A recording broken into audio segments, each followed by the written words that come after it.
Even though the Mueller probe is obviously over and the report out, there are still a ton of questions about Donald Trump's business ties as they relate to Russia.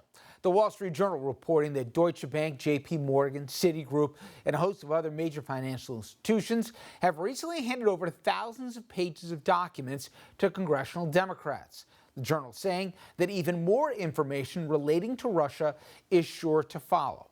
And that is just the latest chapter as it relates to this saga with Russia. My next guest, he recently penned a piece in the Washington Post, and the headline, well, it says it all. It's called "Trump's Businesses Are Full of Dirty Russian Money. The Scandal Is That It's Legal."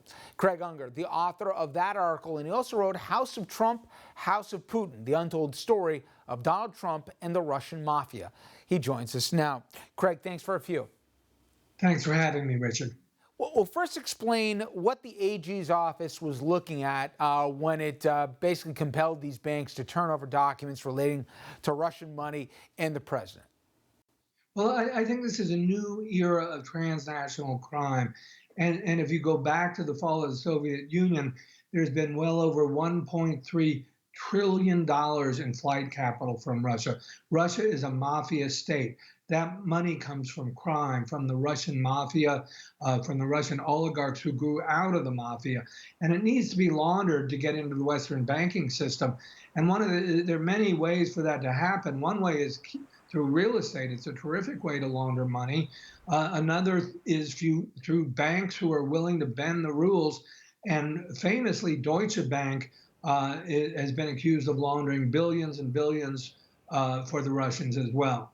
Craig, explain why there was a certain appeal to Trump properties as it related to the Russians. And you talk about one mobster who bought not one but 5 different condos. But in the New York City real estate market, there was only a couple buildings, as I understand it, Trump's being one of them, that basically was free and easy with the rules that led, knowingly or not, to money laundering.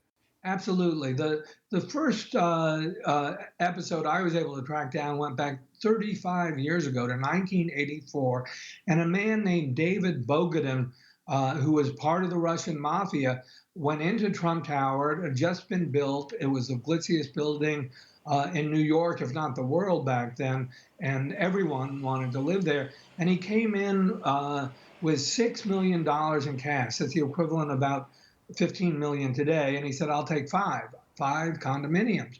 That, in effect, according to the New York State Attorney General's office at the time, was laundering money. And by that I mean all cash purchases that are done through anonymous shell companies. And Trump has been doing this for year after year after year. The Times had reported how he actually got $400 million from his father to get started. Well, if you look at it, he really was a terrible businessman, and a huge portion of what money he did make appears to have come through money laundering. And by that, I mean there was one investigation showed that he sold at least 1,300 condominiums in the same way through anonymous shell companies, all cash purchases. And if you think that a lowball estimate for a Trump condo is $1 million, that's sort of bottom of the barrel if you're buying into a Trump building, that means he was laundering billions of dollars. You know, it was interesting. In your book, you spoke to a lot of folks within Russia, including former heads of different agencies, including the KGB. And where we cracked down on the mob, the Italian mob, generation ago, Putin decided to co-opt it. And as the guy described in your book, it's almost like it's another branch of the government right now. They are more coordinated, they're more sophisticated, and it's with the blessing of the Russian government. So when you connect the dots, and you don't need a tinfoil hat to say this, you can understand why it is so atypical of this president to go to bat for Putin the way he has consistently for more than 3 years now, because there's financial interests involved. Absolutely. As Americans, we grew up with a godfather in John Gotti, and we saw the Italian-American mafia going toe-to-toe against the FBI. In Russia, it's exactly the opposite. And it really predates Putin by a lot. The Russian mafia is effectively an arm of the KGB and its successor, the FSB. It works hand in hand with the Russian intelligence. So when you look at what I reported in the House of Trump, you'll see that I found at least 13 members of the Russian mafia, or people who had long-term dealings with them, who were buying into Trump Tower, living there, operating out of there in one way or another.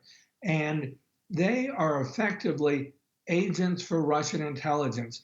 And it's hard for me to imagine anyone who could be more deeply compromised by Russia than Donald Trump. And it goes back 35 years. To that end, listen, the one thing that was a major surprise to me at the conclusion of the Mueller report was that there was no smoking gun of compromise. I'm not talking about the P-tape, Craig. I'm just saying that there wasn't the financial breadcrumbs. Now, whether or not that was outside the lane of where Mueller was going, we can debate that till the cows come home. But if you were Donald Trump right now, as you understand it, are you more concerned with the New York AG may uncover? Are you more concerned about some of the cases that were referred to the Southern District? What would keep you up at night if you were Donald Trump relating to Russian money?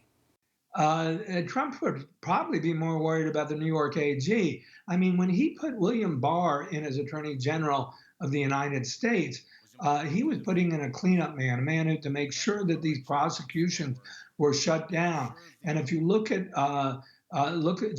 what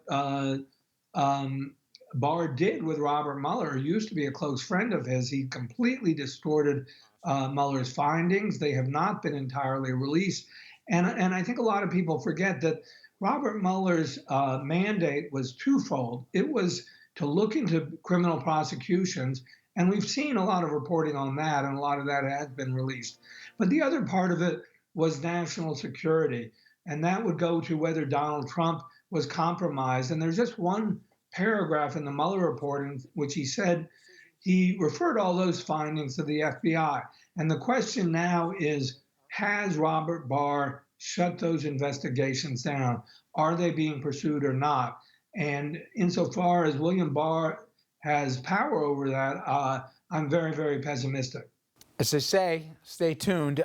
Craig, again, check out his piece in the Washington Post, but also I've read the book. It's very illuminating and disturbing. Again, House of Trump, House of Putin. Craig Unger, thank you for the time. Thank you, Richard. All right, everybody, when we come back, updates on some legal stories we've been following, including new developments in the case against the arresting officer where Eric Garner died, and the battle over measles vaccinations and whether or not parents can still refuse to vaccinate their kids over religious objections. We'll have the latest on that.